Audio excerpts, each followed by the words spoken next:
أعوذ بالله من الشيطان الرجيم بسم الله الرحمن الرحيم رب اشرح لي صدري ويسر لي أمري واحلل عقدة من لساني يفقهوا قولي اللهم علمنا انفعنا بما علمتنا وزدنا علما اللهم لا سهل إلا ما جعلته سهلا وأنت تجعل الحزن إذا شئت سهلا. Voilà, donc on va commencer aujourd'hui. Pour récapituler, on va faire un récapitulatif de tout ce qu'on a vu comme règle par rapport à la nasalisation. Rappelez-vous, la nasalisation, c'est le fait de faire le son par le nez. Alors, donc, rappelez-vous, ce qu'on a vu jusque-là, je vais vous citer les deux règles qu'on a vues, les deux principales, et qui reviennent assez souvent dans le Coran.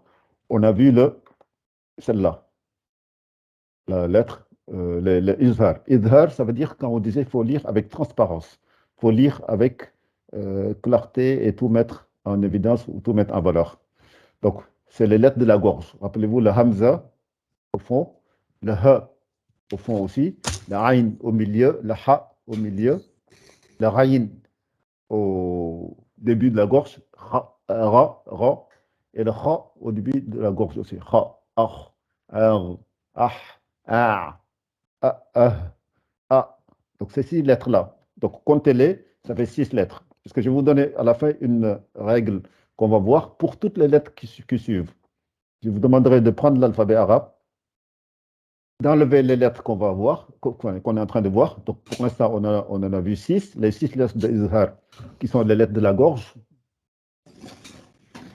Donc, vous enlevez ces 6-là, ça fait 6. Après, vous enlevez, regardez, les lettres de la Idram, qu'on a vu aussi.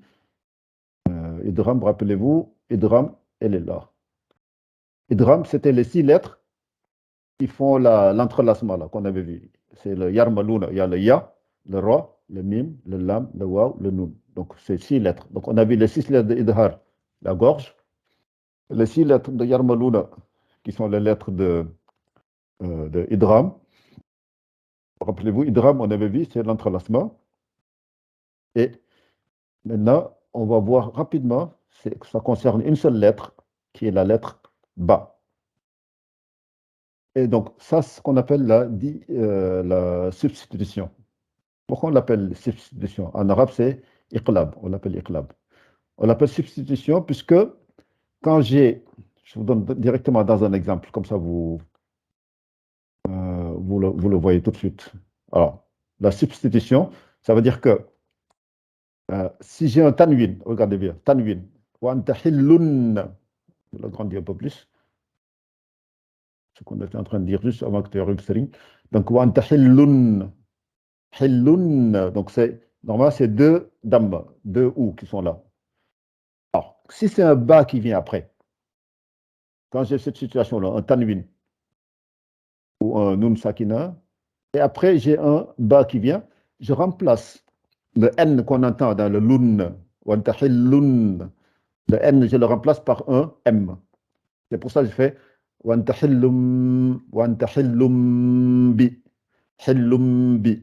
Donc je ne dis pas bi, je dis bi.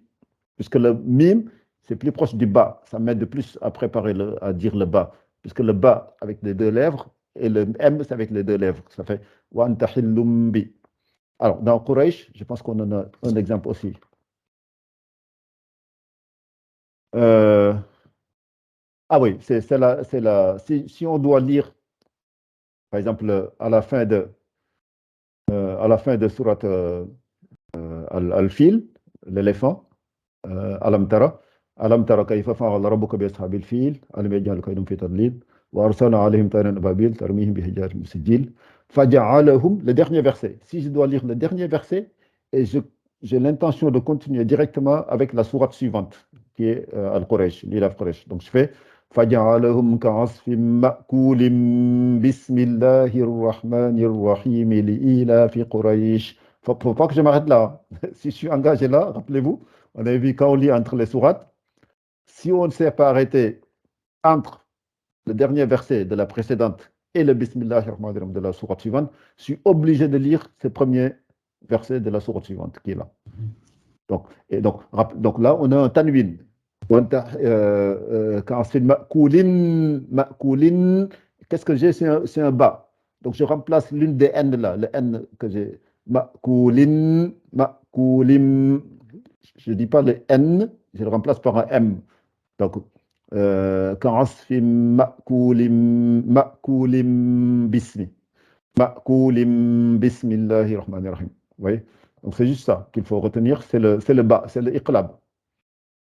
C'est le iqlab. On va le voir plus tard et vous allez voir. Donc, maintenant, retenez. Donc, on a fait 6 lettres de izhar, les 6 lettres de la gorge.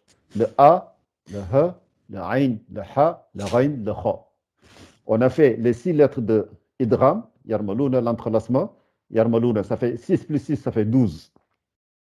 Et on vient de voir là, à l'instant, avec le ba, quand il y a un tanwin qui est suivi d'un ba, ce qu'on appelle le qalb, ou la substitution. Donc ça fait 6 plus 6 plus 1. 6 plus 6 plus, ça fait 13 lettres. Maintenant, vous prenez l'alphabet arabe. Là, je vais vous dire quelle règle ça concerne. Toutes les lettres qui vous restent là, toutes les lettres qui vont vous rester, quand vous enlevez les 6 lettres de idhar, les 6 lettres de idgham et la lettre de qalb, il va vous rester 15 lettres.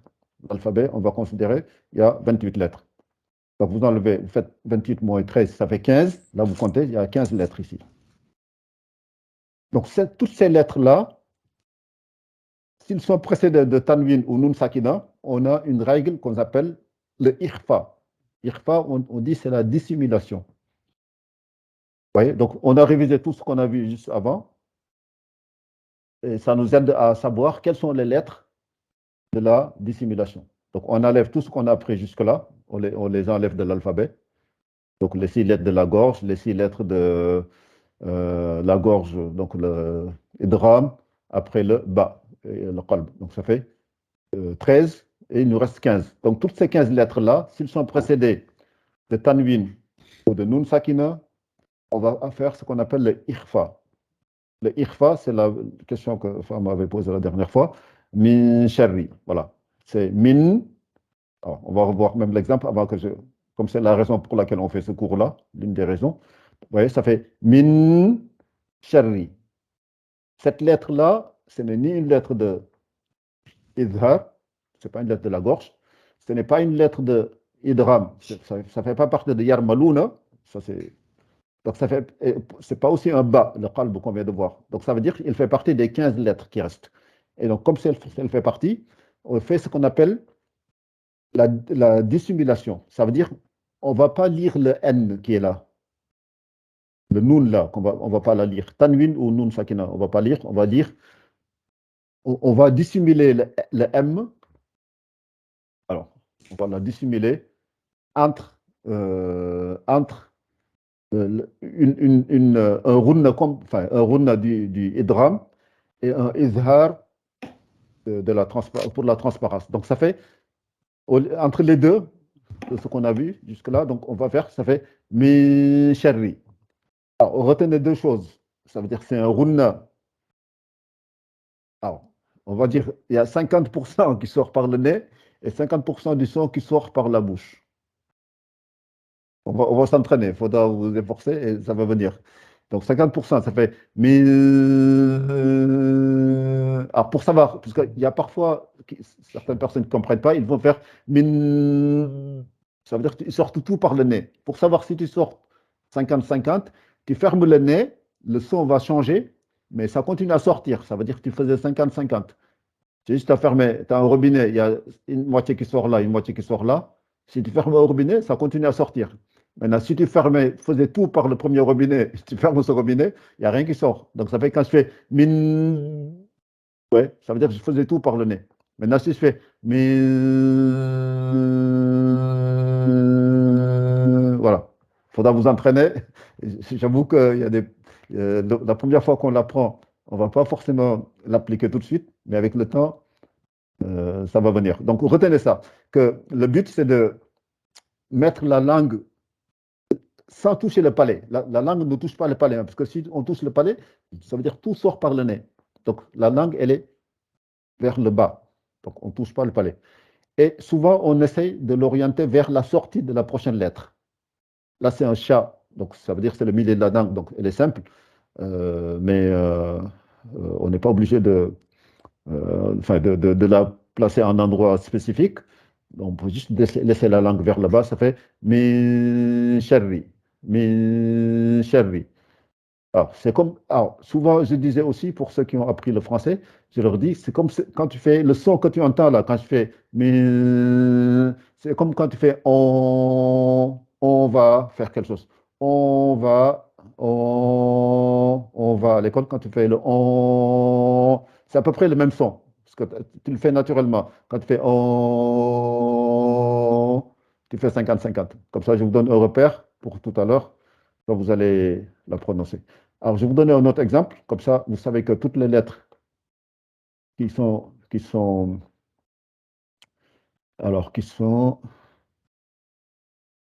voilà, toutes les lettres qui sont parmi les 15, quand on sont procédé d'un tanwin, on doit essayer de faire ce irfa, on l'appelle. Donc, regardez, ça, on l'a déjà vu dans Al-Masad. Sayasla naran, regarde, c'est naran zata. Le zal, il ne fait pas partie des lettres de idgham. Rappelez-vous, yarmaluna. C'est pas ni le ya, c'est pas ni le ra, etc. Et c'est pas une lettre de idhar, c'est pas une lettre de la gorge. Donc ça, et c'est pas la lettre ba qu'on a vu tout à l'heure, le qalb. Donc ça veut dire qu'elle fait partie des 15. Et comme elle est précédée d'un tanwin, donc on va faire naran, naran zata, naran zata. Et on reste deux temps, le temps de faire deux fois une lettre. Donc ça fait naran zata, c'est ça. Et comme c'est le zal, donc toujours on s'arrange pour placer la langue à l'endroit de la sortie du zal. Le zal, c'est l'extrémité des dents, des incisives, avec l'extrémité de la langue. Ça fait av. Donc c'est pour ça qu'on fait naran. Je fais le on, le runna, et je prépare le val qui va sortir. Donc je fais naran zata lahabin. Voilà, j'essaie d'en trouver une autre. Enfin, retenez bien ces lettres-là, puisque parfois, quand on va lire, je vous poserai des questions, je vous dirai c'est quelle règle. Il faudra à chaque fois me dire c'est le idram ou c'est le izhar. Voilà, regardez, celle-là, on l'a lu plusieurs fois. Par exemple, euh, wala antum dans Qul ya al-kafirun, ça fait wala antum. Rappelez-vous, antum. Il y a nun sakina. Alors, j'ai grandi, comme vous voyez bien. Qu'est-ce que j'ai grandi un peu plus. Alors, regardez. Là, bon, ça, je vais l'enlever que ce soit plus lisible. Donc, il y a un tanwin, il y a un nun sakina, le N, le nun sakina, nun avec le rond. Après, il y a un ta. Le ta, c'est ni une lettre de la gorge, ni une lettre de Yarmaluna, ni le bas. Donc, ça veut dire que ça fait partie des 15 de tout à l'heure, là. Les 15 qu'on a vus. Alors, les 15 qu'on a vus, elles sont encore ici. Les 15 qu'on a vus ici. Et c'est quelle lettre? C'est le ta. Regardez, le ta, on le retrouve ici. Alors, quand je reviens, alors ça, voilà, quand je reviens sur ça, il y a Nun Sakina et il y a un ta qu'on vient d'identifier tout à l'heure parmi les 15. Donc ça fait Wa antum, Wa antum abiduna. Donc c'est Wa antum, Wa antum. Donc voilà, donc c'est, je pense, et on le verra dans les prochaines sourates, puisque l'essentiel c'est de bien retenir la règle, parce que je ne pense pas qu'on aura le temps de, enfin, quoique. Je vais quand même vous donner des exemples dans les exemples qui sont dans le cours ici. Donc, par exemple, alors dans les sourates, oui, dans les petites sourates pour ne pas trop vous perdre. Voilà. Par exemple, celui-là, c'est Al-Quraysh, on l'a déjà pris. Alladhi at'amahum min ju'an. Min, il y a un tanwin, enfin, il y a nun sakina, et il y a un jim. Le jim, ça fait partie des 15 lettres de tout à l'heure là qu'on a dit. Chaque fois, enlevez les lettres de la gorge, les lettres de idram et le bas. Donc, et vous tombez sur le jim, ça fait bien partie des 15. Donc, je vais faire alladhi at'amahum min. Donc, je fais min ju'an. Donc, ça fait min ju'an wa amanahum. Donc, donc parfois vous avez un irfa et juste après vous avez un idram. Donc il faut bien articuler. min ju'in wa amanahum min khawf. Ouais, donc c'est vraiment gymnastique. Hein. Faut lire beaucoup pour que vous allez le faire naturellement. Alors, je regarde un autre verset que dans les sourates qu'on connaît, petite sourate. Ouais, donc il y a des sourates que vous connaissez, mais je préfère que vous preniez des toutes petites que tout le monde connaît. Voilà, celui-là, je pense qu'on l'a déjà vu. Voilà. وَنَحْشُرُ الْمُجْرِمِينَ يَوْمَئِذٍ non, non, ça c'est une ancienne, c'est parmi les sourates Taha. J'ai confondu le verset et la sourate. Donc, je pensais que c'était la sourate 115, 102. C'est pas pareil. Après celle-là, c'est. Voilà. Donc, celui-là, bon, je pense que beaucoup d'entre vous le Oui. connaissent. C'est. Pour l'autre là que tu viens de passer, Oui, laquelle? Yawma Izin Zu, Oui. Yawma c'est Idin, le c'est sang de, celui-là. voilà. Voilà, oui. Oui. Oui. Pourquoi celui-là ne fait pas partie de... Parce que le Zal. Si, ça fait partie. Je voulais juste dire que la sourate en question, c'est pas parmi les petites sourates. Mais on peut la voir, hein, si vous. Ah, ok. Je ne voulais pas vous perdre. C'est pour ça que j'évite de citer des versets des autres sourates. Par exemple, là, on va dire وَنَحْشُرُ الْمُجْرِمِينَ وَنَحْشُرُ وَنَحْشُرُ, ça veut dire on va ressusciter. Les mujrimines, c'est les, comment dire, les corrupteurs ou bien les corrupteurs, les faiseurs de désordre. Yaouma Izin, ce jour-là, Zurqa. Zurqa, j'ai oublié le sens exact, mais je regarderai tout à l'heure. Ouais. وَنَحْشُرُ الْمُجْرِمِينَ يَوْمَئِذٍ. Ouais. يَوْمَئِذٍ زُرْقًا. يَوْمَئِذٍ. L'essentiel toujours de faire يَوْمَئِذٍ زُرْقًا. Voilà. Et celui-là, pour finir les exemples, Innal insana. Donc regardez, c'est Innal insana. Il y a nun sakina et il y a un sin après. Donc c'est Innal insana lafi khusr. Ouais. Innal insana. Insana. Je prépare la sortie du sin qui est là. Et j'ai fait le runna. Donc ça fait Innal insana. Innal insana lafi khusr. Donc c'est le verset de Wal Asr. Innal insana lafi khusr. Voilà.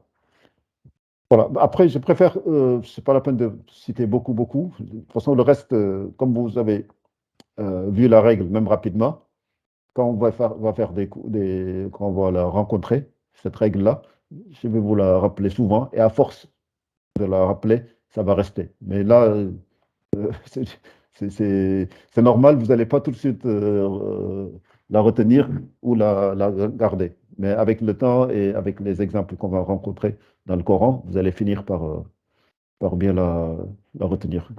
Donc c'est simple, hein. On a vu les règles de Idram, Yarmaluna, les lettres de Idhar, les lettres de la gorge, les 6. Et on a vu le qalb, le bas. Donc on a fait 6 plus 1. Donc ça fait 13. Et toutes les lettres qui restent, ça fait les 15 lettres. Dans l'alphabet arabe, il y a 28 lettres. On enlève les 13, il me reste 15. Et toutes les 15 qu'on vient de voir ici, voilà, toutes ces lettres-là, quand elles sont précédées d'un tanwin, je fais ce qu'on appelle la dissimulation. Je fais entre le idram et le idhar. Donc je fais comme un on en français. Voilà, c'est le même son qu'on entend quand on fait le entre deux mots, ou bien dans le même mot aussi. Donc, si c'est à peu près clair, on va passer à la pratique avant que j'arrête l'enregistrement. Donc, on avait déjà vu, je vais vous relire les lettres, pardon, les sourates d'aujourd'hui. Et s'il y a un exemple parmi les règles de IRFA, je vous l'indiquerai. Donc, voilà, donc on va lire. Donc, أعوذ بالله من الشيطان الرجيم. بسم الله الرحمن الرحيم. Qul huwa Allahu ahad. N'oubliez pas, le qalqala, il y a des règles qu'on a vues. Chaque fois qu'on y revient, j'essaierai de vous. Enfin, si vous les oubliez, j'essaierai de vous refaire répéter pour que vous la lisiez bien. Parce que comme on l'a vu plusieurs fois, donc il ne faut plus passer sans faire le qalqala pour le dal. Allahu samad. Lam yalid wa lam yulad. Wa lam yakul lahu kufuwan ahad. Voilà. ولم يكن له كفوا أحد بسم الله الرحمن الرحيم قل أعوذ برب الفلق. Donc j'étais obligé de continuer même si j'avais plus de souffle, hein, mais je ne voulais pas m'arrêter à Bismillah ar-Rahman ar-Rahim. Donc quand on finit et qu'on continue le Bismillah ar-Rahman ar-Rahim, on est obligé de lire le premier verset, comme on a vu dans la lettre de la succession ou le passage entre les sourates, la continuité de lecture entre les sourates. Donc, il y en a une ici, là. Min sharri ma khalaq. Min shin. Donc, c'est une lettre de ikhfa. Donc, c'est min sharri ma khalaq. Wa min sharri ghasiqin idha waqab. Donc, retenez bien les lettres, hein, les règles. Donc là, si je vous posez la question, il faudra me dire wa min sharri. Donc c'est un ikhfa. Vous regardez la lettre en question, ce n'est ni yarmaluna, ni lettre de la gorge, c'est ni le bas, donc c'est ikhfa. Donc il faut me dire que c'est un ikhfa. Après, si je vous pose la question à ce niveau, vous me dites que c'est un idhar. C'est une lettre de la gorge, le i, qui vient après après un tanwin. Donc c'est le idhar. Après, je continue. ومن شر النفاثات في العقد. Ouais. ومن شر النفاثات في العقد. Et celui-là. ومن شر حاسد إذا حسد. Donc ça, faudra me dire حاسد إذا حسد, il faut me dire c'est un izhar. ومن shin, donc c'est lettre de ikhfa, lettre de simulation. Et voilà. Et on finit avec la sourate An-Nas. Bismillahir Rahmanir Rahim. قل أعوذ برب الناس ملك الناس إله الناس من شر الوسواس الخناس الذي يوسوس في صدور الناس من الجنة والناس. Voilà. Donc sur celle-là, il n'y a que les ikhfa qu'il y a, c'est surtout dans min sharri. من شر الوسواس الخناس الذي يوسوس في صدور الناس من الجنة والناس. Donc à la limite, c'est la seule, je crois. Oui, c'est la seule ikhfa qu'il y a ici. Et donc on va s'arrêter pour l'enregistrement, on s'arrête là.